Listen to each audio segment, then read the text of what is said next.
You are, as we have always promised you each and every Saturday, spiritual checkup.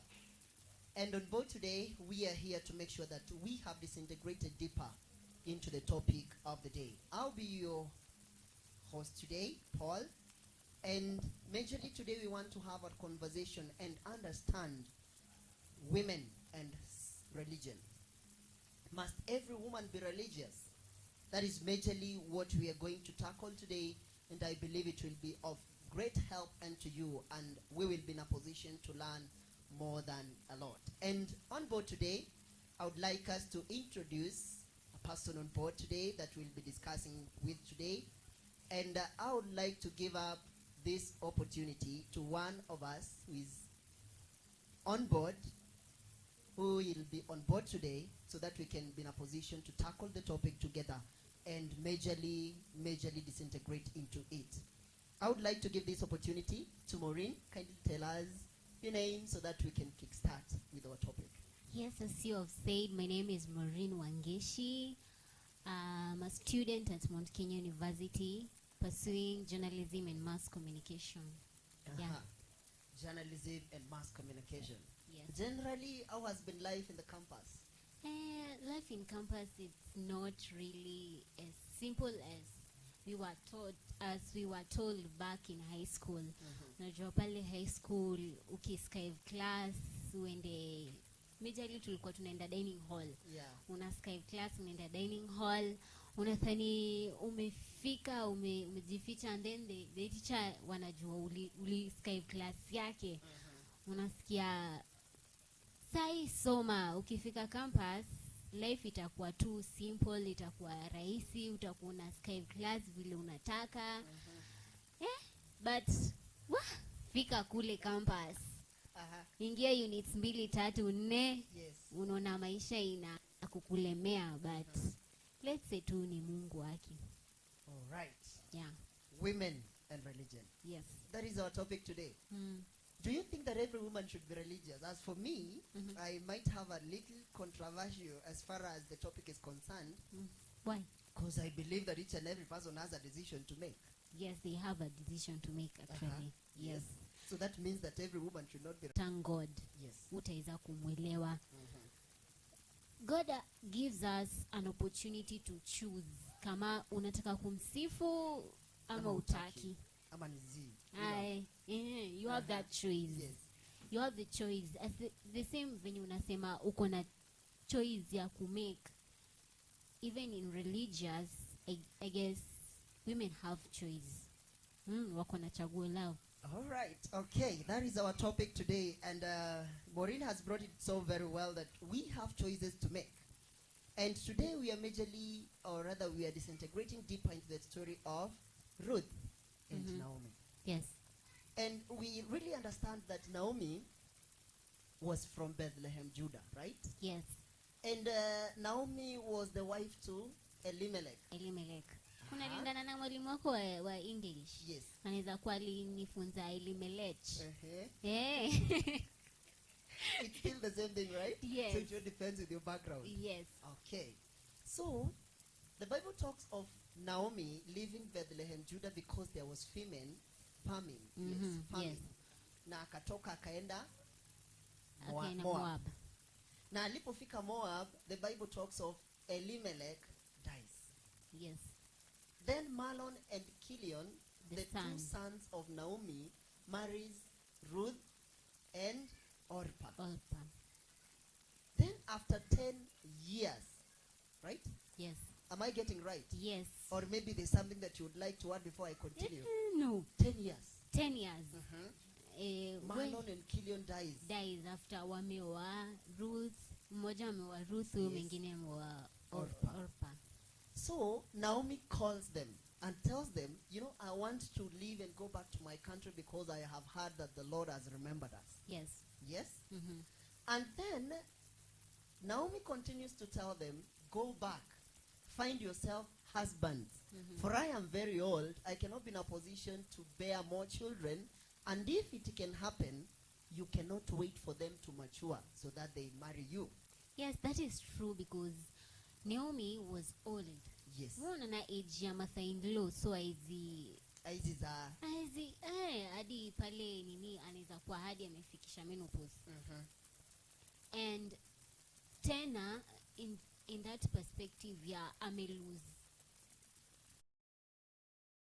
lose the sons. Hata ile stigma ya kutaka kupata mtoto tena unaona ni kama bado atamlose tena. Yes. Yeah. All right. So it reaches a point and Orpah says, you know what, Mama? I'm going. It's my time to go. Yes, I can find myself a husband anyway. I'm not young. I've just been married for 10 years. I've not even sired any child. So I'm still vibrant, right? Yes. The generation of today. So that's the generation of today. Yes. That is the 21st century. Some of the people, some of the ladies, and some of the girls are like that. Orpah type. Yes. Wakukwa. Your Orpah type. Yes. You say in this generation, they are all looking for money. Yes, majorly sisi wote hata tukienda shule tunataka pesa, but sana the key thing that watu wanaangalia sahi kapesa. Ni kapesa. So kapesa kakikosa, you are like, okay, so unaniambia please, I'm still marketable. That is the story of Orpah. Yes. And Orpah feels like, why not? Why waste my time with my mother-in-law anyway? You can still go back, find another husband, and maybe I can say even Orpah, I can say that Orpah, naweza sema alikuwa na woga. Yes. She had fear. Because majorly ukiona mtu umekaa na yeye miaka 10, and before uolewe ama uoleke, there's that period of dating. Yes. So meaning alijulikana before that 10 years, ni 10 years plus. So you have known your mother-in-law for 10 years and plus. Yes. And umekaa hapo 10 years umeona mimi nimeenda. So meaning uko na woga ya nikienda na huyu ukweli nitakubalika kwenye ameenda. Unajua amerudi kwao. Yes. Sasa mimi tukienda huko kwao mimi nitakubalika. Nitaambiwa you don't belong here. You don't belong here. Okay. So unaona hapo kuna fear. But again, what makes a distinction, because I believe that Ruth and Orpah are sisters. Yes. But now they have two different stands. Orpah says, you know what, Mama, I'm going. But Ruth says, wherever you go, I will go. Then your people will be my people, and your God will be my God.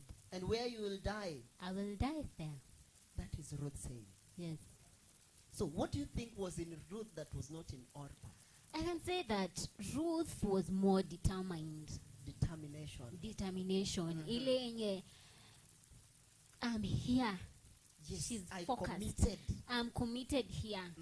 I'm not there. I'm just here. And the time is now. Now. Yes. Yes. It's not about what about tomorrow? What will I be doing tomorrow? What will I be doing next year? What will happen to me next month and the month after that and the year after the other year? So Ruth, I can say Ruth was just now. Saizi tunafanya nini? Sai. Yes. And Orpah was like, so my life. You know, for now I don't have a child. I don't have a child. I'm still young. I'm vibrant. I can get married again and maybe have somebody who is wealthier. You know, yes.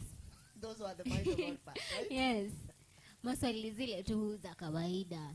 Nisipo sasa nikifuata mother-in-law wameshazeeka. And then tena time inasonga. Si by the time tunafika yote mingine hata kuwa na ile time ya kunitafutia bwana hata kuwa hadi na ile energy. And now I have the decision to make. I can leave her. I better go as I vibrant as I am. So narudi kwao. My viewer, at least you can be in a position to understand the true phenomenon of people that you're talking about here. I don't know whether you can make your decision as Ruth or you can be the Orpah we are talking about. Are you that kind of a person who feels like just because something little has happened, you feel like, you know what? Time for me to hell. Go. I don't care.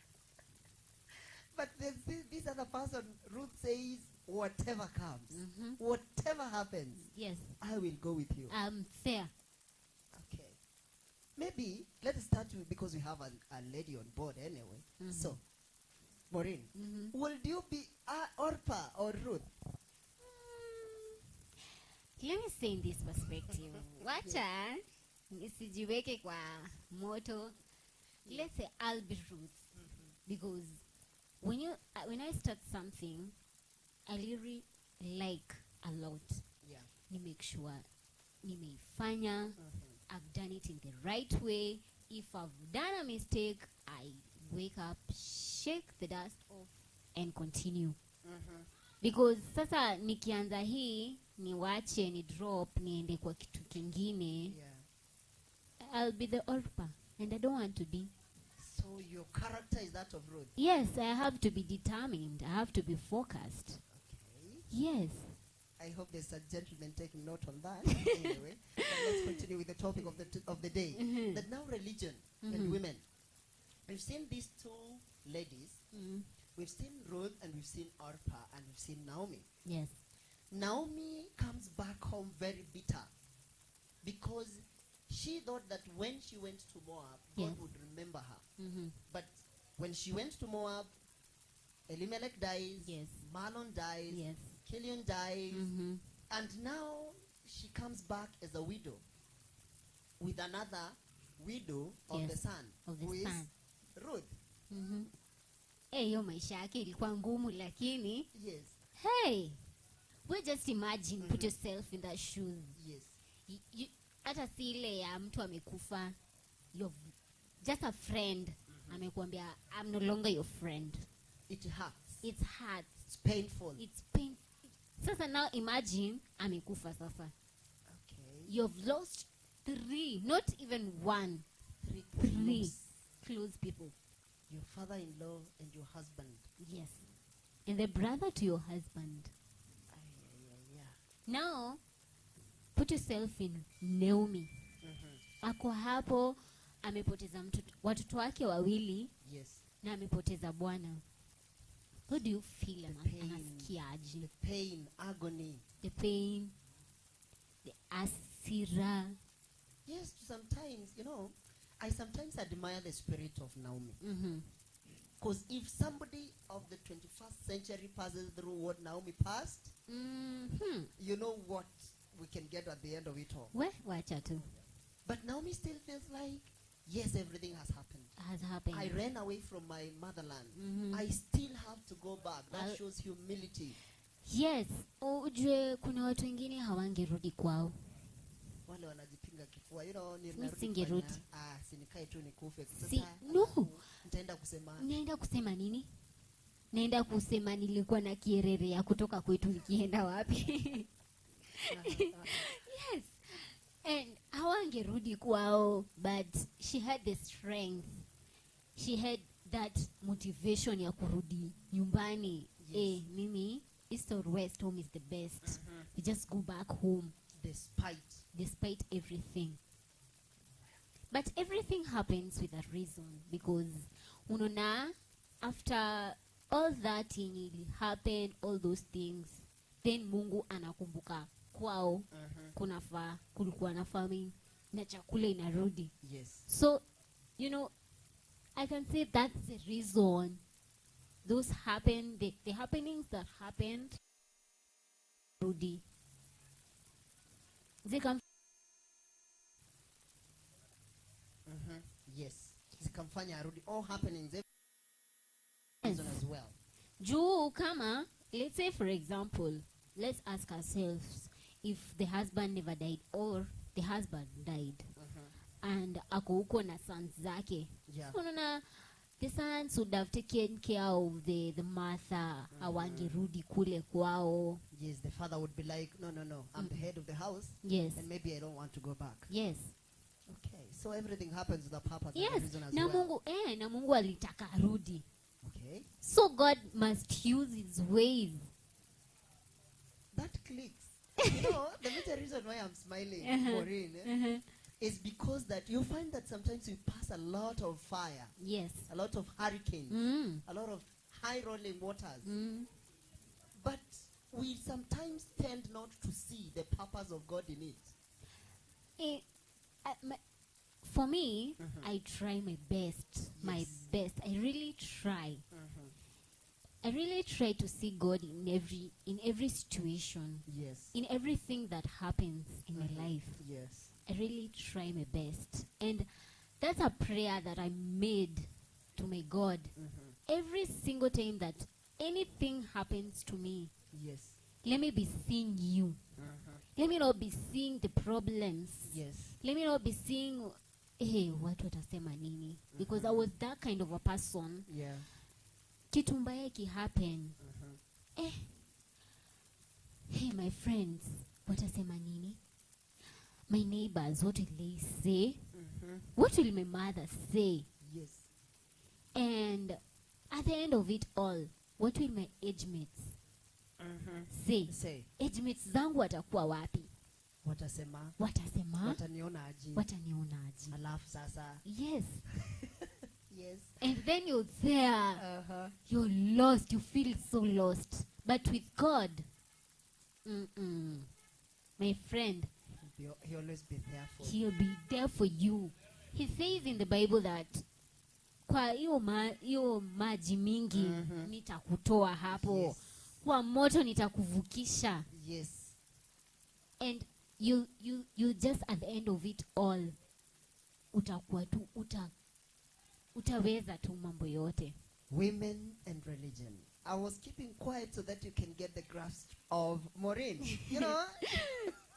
Because mentally you find that even women are very powerful when it comes even to encouraging each other. Yes. I think you've witnessed. And before I forget my viewer, remember that we are still waiting for your comment. Are you Ruth? Are you Orpa? Kindly write for us down there so that we can be in a position to understand the kind of people that we are talking with. Yes. And now, Maureen, you find that we have now come to understand the story of Naomi. The story of Naomi, Ruth, the husband, and Elimelech, the Maron and Kilion, the sons. Yes. Talk of Ruth and Orpah. Yes. And now they are coming back. But let us reach it there.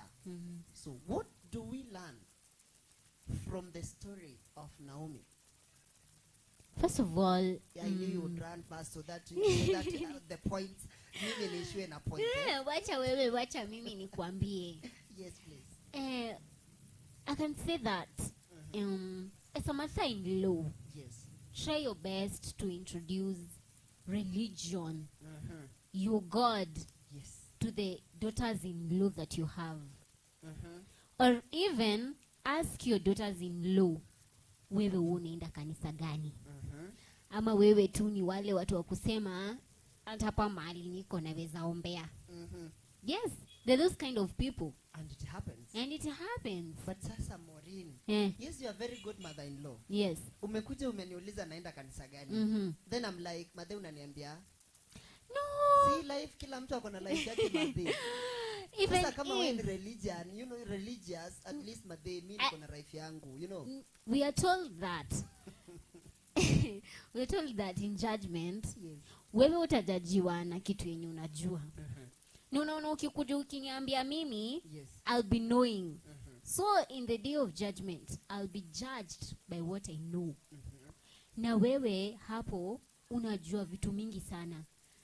Ukuambia Maureen kuna kanisa, ukumwambia. Wewe unaenda tu kuchomeka huko. So does that mean as a mother-in-law I have to tell you whether you accept it or not? You have to tell. It's the same as a kid. Yes. Usipomwambia this is right, this is wrong, hatajua. And if hatajua na wewe, ataenda kujua na watu wengine. Yes. Na kama hataambiwa na watu wengine, ulimwengu utamwambia. Kweli. Yes. So tell your in-laws. Tell your child. Tell that your in-law. Unamwambia, this is the way to church. This is the relationship that I have built with God. Yes. And then utapata mtakuanga kwa page moja, kuna mahali mtakuwa in the same page. Yes. That is okay. And that I agree 100%. Nice, thank you. But no. No bad. I still have a challenge here. The mother-in-law you're telling me about, that this mother-in-law should tell me as the daughter to the son about religion. She's not born again. Sasa si mimi nimfunze. aje. Hey. Na unajua mother-in-law unakuja kunibadilishia boma kwani? You know, here tunajua this and this. Who are you to tell us what to do? No, you're making it difficult. But I'm trying to bring both sides of the coin. Mm. Because you find that there are those mother-in-laws that are very safe. Mm-hmm. They are okay. Yes. They know Christ. Mm-hmm. They are religious. Yes. And we thank God for them. Mm-hmm. But there are those others who feel like, you know what? Mm-hmm. I'm not saved. So when the son brings somebody on board who is saved, this person doesn't have the guts to talk to the mother-in-law. Utaanzia wapi? But let me say that for me, I'll do this. I'm married. The man that has married me, he's close. Definitely, he's close to his mother. Yes, boys and mothers. Boys and mothers. Yes. So I'll use him. Unaona vile Mungu alitumia Yesu kama vessel. Yes. Akakuja huku akatukufia kwa sababu ya sins zetu. Yes. The same I'll use the son to approach the mother. Hello, darling. Hello. I'm sending you to your mother. Yes. Yes. I'm sending you to your mother. I think you should invite mom to church one day. Anakuja. Yeah. Hiyo siku atakuja amekasirika. Huyu, mbona mnanitoa kwa chama mimi nikuje kanisani? But you know that excitement ya anataka ku please the son. She will come. But remember the others, mothers will be like, okay, sasa umeanza kufunzwa na mkeo jamani. Mbona huko unaniambia kitambo? Sasa juu umeleta mke nyumbani, unataka kunibadilishia katiba? Badilishi katiba yoyote. It's just that once. Yes. Okay, that's okay. We were majorly trying to tackle on the story of Naomi, and we were trying to see what do we learn. Yes. That Naomi was very good, religious, and Determined. that's why she instilled that into the daughters-in-laws. And now you find that she was very, very humble. Yes. Because you find that who goes back home after living nakiherehere and you're like, you know, you die out there. I'm going to Moab. I hear there's plenty of food. Yes, unarudi tu nyumbani. Unarudi tu. Yes, but you have to be humble kwanza. Ndio accept. Kuna wale watu wanakwanga na kiburi. Hey, my friend. Yes. I ain't going back. Why should I? Why should I? But with humility, with God, yes, you'll just find yourself back home. The other thing I've learned from the story of Ruth and Naomi, you find that God can pass you through a lot of stuff. Yes. So that at the end of it all, glory can be restored to you. Yes. Because you find that whatever Naomi passed through, whatever these people passed through, at the end of it all, alirudi pale tu. Alirudi na akakuwa sawa, and you know that Naomi, as we speak, yes, she's one of the great grandmothers to Jesus. Yes. So God was preparing her for a noble cause. Sasa imagine kama angerudi. Akae tu Moab. Wangekuwa wanasema, ule Naomi alienda Moab. Alienda na hakurudi. Na hata wengine hata wajui kama alikufa ama hakukufa. Hata tujui. Anyway. Thank you very much. I believe that you're grasping something as far as our topic is concerned, women and religion. And I've been thinking that our time is so much spent. Yes. Maureen, what will be your parting shots? I'll say, be wise on making decisions in life. Yes. In anything in our maisha. It's the choices. Choices. Na hiyo either mtu akumake decision ama ujimake decision. Yes. If you're grown, make your own decision. Make your own choice. Yes. Pick. Not collecting. Pick. Pick the choices that you're making. Yes. Don't allow anyone to make the choices for you. And for the parents, make the good decisions for your kids. The nice decisions. Kuna wengine wazazi wanatupoteza. Sisi kama watoto. Yes. Tutaongelea hiyo ana 30. Okay, that's a topic for another day that will entitle it parents and upbringing. of the children. Yes. You find that there are those parents who bring their children in a godly way, and there are those who feel like, you know what, it's your life. Whatever you feel like doing, Yes. do it. You know, as I wind up as well, I would like to tell our viewers that everything you do in this life, everything you do in this life, Yes. it shall be passed to judgment. You will be judged accordingly and in accordance to what you've presented and what you've lived. Mm-hmm. You know, Yes. there is one thing that huwa inanikera sana as we wind up. Yes. Unakuta ya kwamba yes, wewe umekuwa barobaro, una nguvu. Haumtaki Kristo. Yes. You don't want to be converted, you don't want to be saved. Yes. But when you are at your deathbed, nitie mchungaji, nataka kuokoka. Yes. Because they don't want to go to hell. Why should you be saved at your last moment? No, it's only challenges of why I shouldn't be a Christian. Challenges. That's our topic. Jua hii generation ya saa hizi. Imagine sasa naenda pale nje. Yeah. Nikisema nikijintroduce, unani-introduce. This is Maureen, and then I want to talk. And then I'm like, my name is Maureen, and I'm born again. Jesus Christ is my personal savior. Exactly. Now the stigma comes in. Exactly. That's the right way to go. I am Maureen, I am saved. Yes, that what we do. Yes. But unapata kuna ile stigma ya ile acceptance huko nje. Hakuna. Because the people that you're going to tell that you're born again, they are not even born again. They just go to church to kuna kale kadem nilikaona church. I just want to approach that lady. Kuna kwa inaimba vizuri. Kuna kwaya inaimba vizuri. Akiguza wa. After tu kwaya imeimba, I just leave the church. So would you prefer just to introduce yourself as Maureen and leave it? No. I'll continue, but nikiona leo sina esteem mzuri, I rather just say I'm Maureen. But the Bible says that we should always preach in and out of season. In season and out of season. So Maureen. Yes.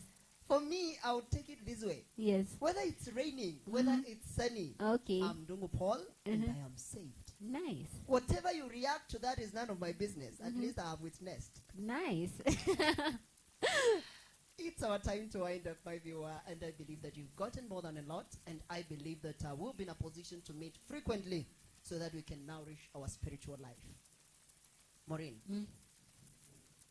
till next time, do we tell these people bye-bye? We tell them because goodbye. Time is not allowing us. Yes. Right? Yes. Till next time, Bye-bye. our viewer, bye.